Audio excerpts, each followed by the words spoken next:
Long before Samuel ever heard God's voice, he was at prayer, a desperate, tear-filled request from a woman named Hannah who couldn't have children. In her agony, she went to the temple and cried out silently, promising, "Lord, if you give me a son, I'll give him back to you for his whole life." God heard her. She named her baby Samuel, meaning God is heard. And when Samuel was just a toddler, Hannah did the unthinkable. She kept her promise. She gave her son to live and serve in the temple, under the priest Eli.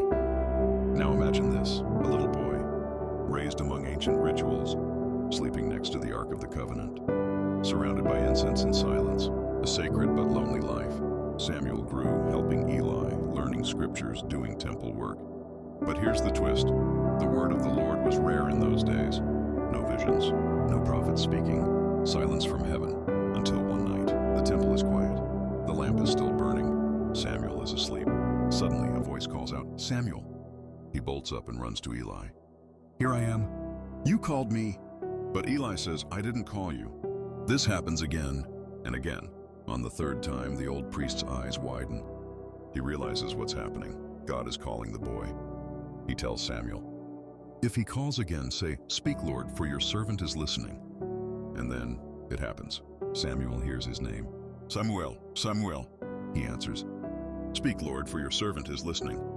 And God speaks, but not a gentle message.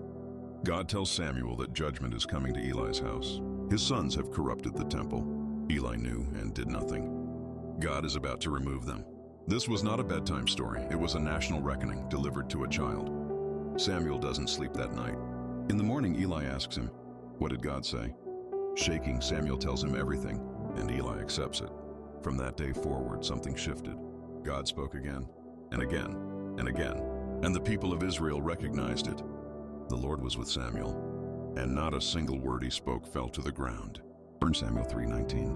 He grew into the prophet of the nation, guiding them through chaos, anointing their first king, and later the boy who would become the greatest king, David.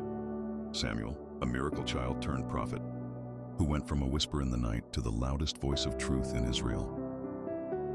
Thanks for watching. If you felt something, tap that follow and join the journey.